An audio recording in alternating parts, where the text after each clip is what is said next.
Esta é a terceira lição do curso Questões de Vida ou Morte, extraído e adaptado do livro Perguntas Cruciais do autor John Blanchard, publicado pela editora Fiel.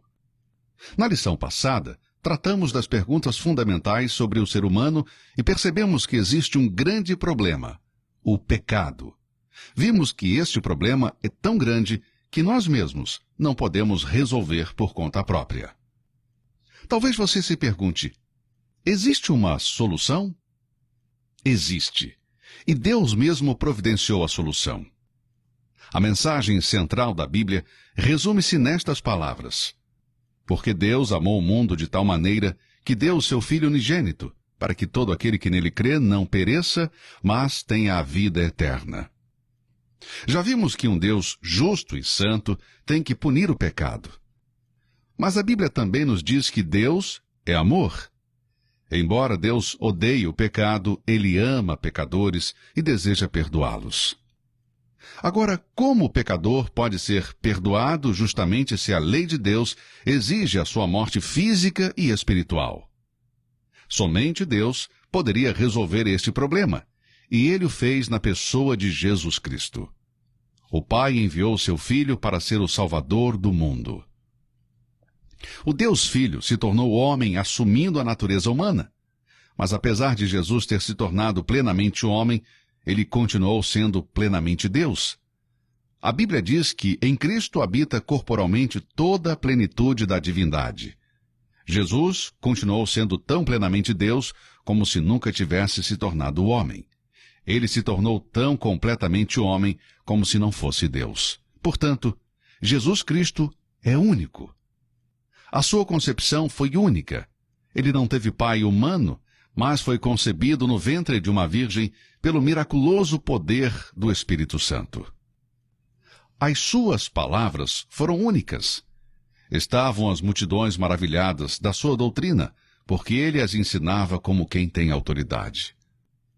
Os seus milagres foram únicos. E percorria Jesus toda a Galiléia, curando todas as enfermidades e moléstias entre o povo. E em algumas ocasiões até ressuscitou mortos. O seu caráter foi único.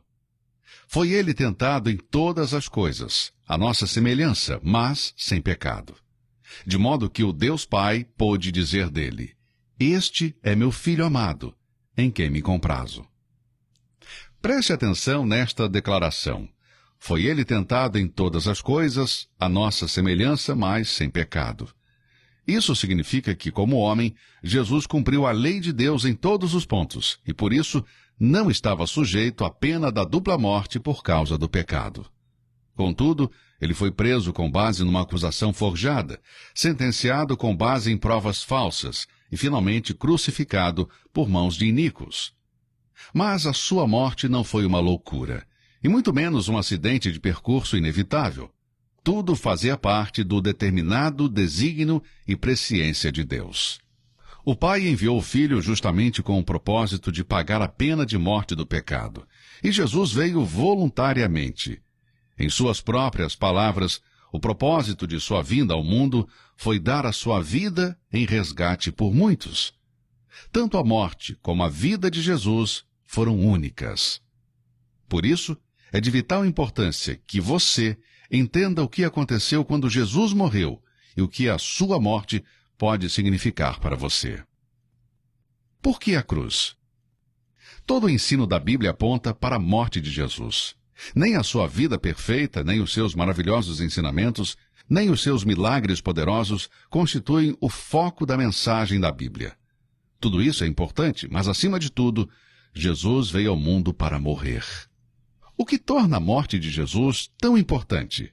A resposta é que ele morreu como substituto, como sacrifício pelos pecados e como Salvador. Jesus, o substituto. Isto demonstra o amor de Deus. Os pecadores são culpados, perdidos e impotentes diante da santa lei de Deus, que exige punição para todo pecado.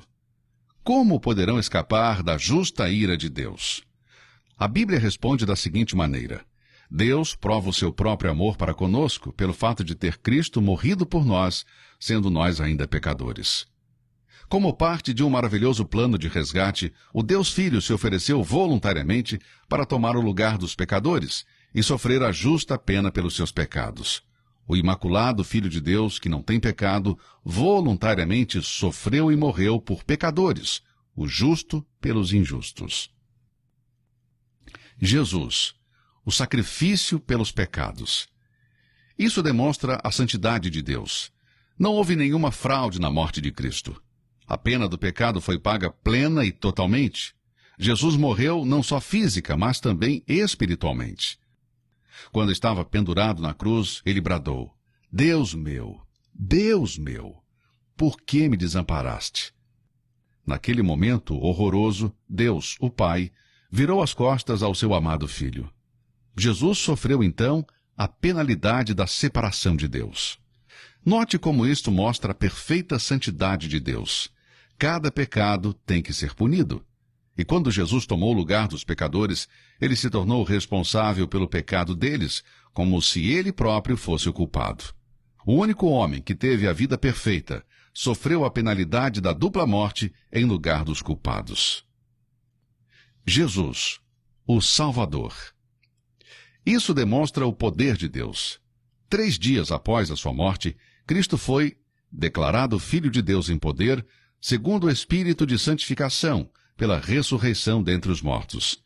Ele se apresentou vivo com muitas provas incontestáveis e já não morre. A morte já não tem domínio sobre ele.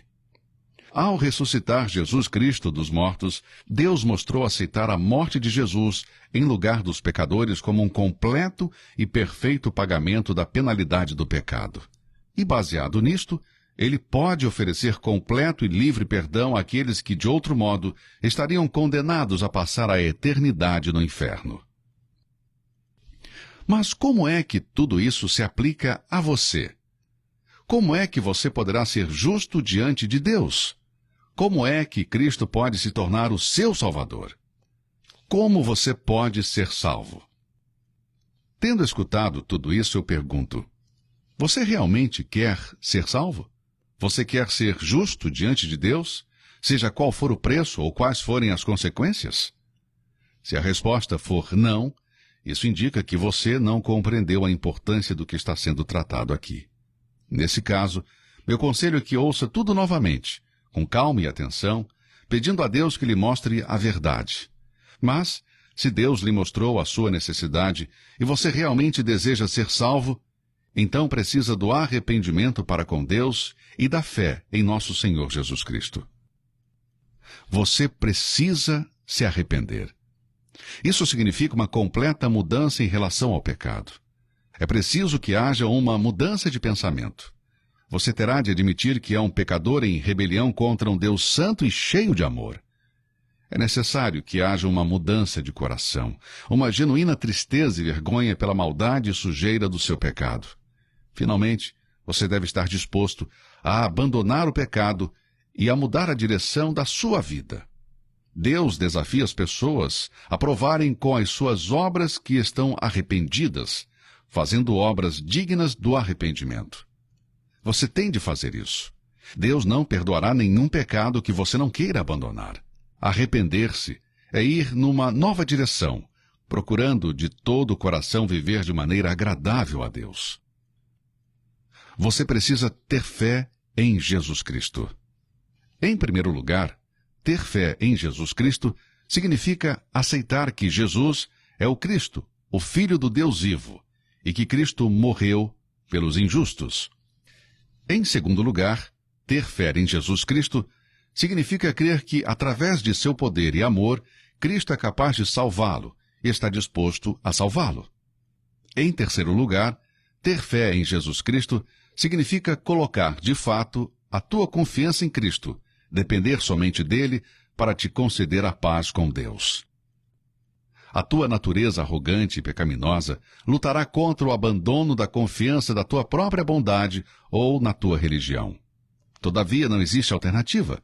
Você precisa parar de confiar em qualquer outra coisa e confiar somente em Cristo, aquele que pode salvar totalmente os que por ele se chegam a Deus.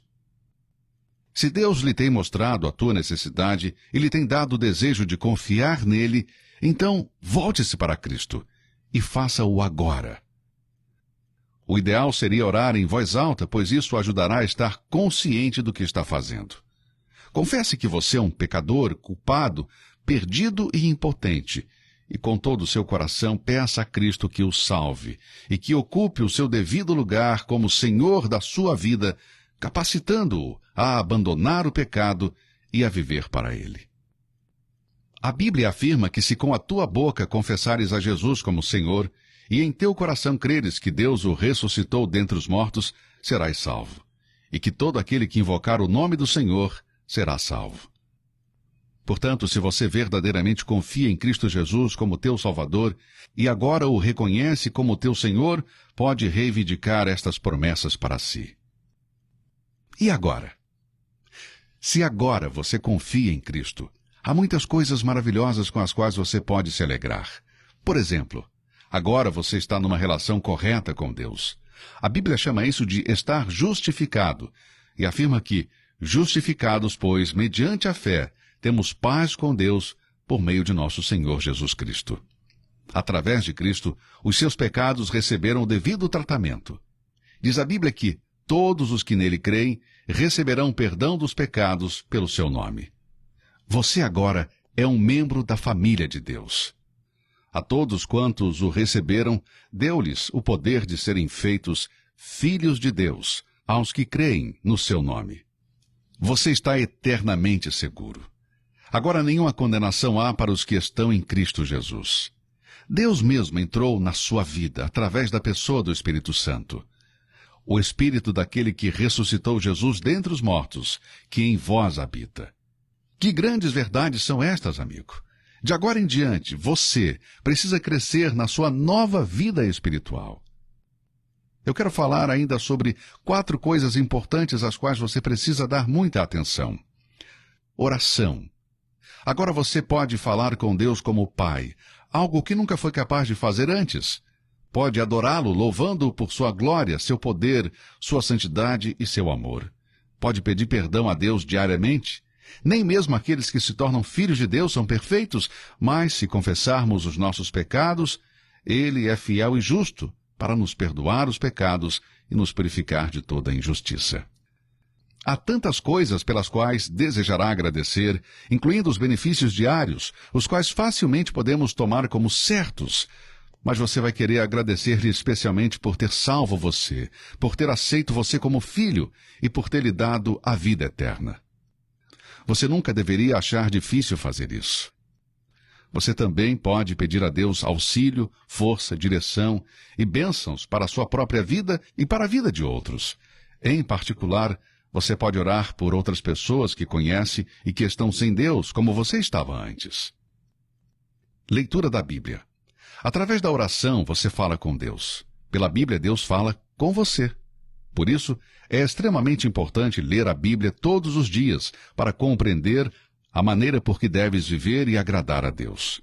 Enquanto faz isso, você aprende a obedecer aos ensinamentos de Deus e a crescer na graça e no conhecimento de nosso Senhor e Salvador Jesus Cristo. Comunhão. Agora que você já se tornou membro da família de Deus, Ele quer que você se reúna regularmente com os seus irmãos e as suas irmãs na fé. Não deixemos de congregar-nos, para nos estimularmos ao amor e às boas obras. Isto significa se unir a uma igreja local. Por isso, faça isso o mais cedo possível. Escolher a igreja certa nem sempre é fácil, e você vai desejar achar uma que claramente creia e ensine as verdades bíblicas que você ouviu nestas lições. Na sua igreja local, você descobrirá mais sobre Deus. Você será beneficiado com a experiência dos outros. Você aprenderá a importância das orientações de Deus sobre o batismo e a Santa Ceia. E descobrirá a alegria de compartilhar com outros os dons que Deus lhe deu. Você precisa da igreja e a igreja precisa de você. Serviço. Agora será seu privilégio servir ao Senhor de todo o coração. Em especial, lembre-se de que Deus nos salvou e nos chamou com santa vocação. Faça da santidade de vida uma prioridade absoluta, pois esta é a vontade de Deus, a vossa santificação. Finalmente, procure utilizar as suas capacidades no serviço de Deus. Lembre-se de que você foi criado em Cristo para boas obras. Além disso, esteja pronto para as oportunidades de falar aos outros tudo o que o Senhor te fez e como teve compaixão de ti. Contar aos outros a respeito de Cristo é uma experiência que alegra o coração. De agora em diante, procure viver de tal forma que, em cada particularidade de sua vida, você declare as virtudes daquele que o chamou das trevas para sua maravilhosa luz.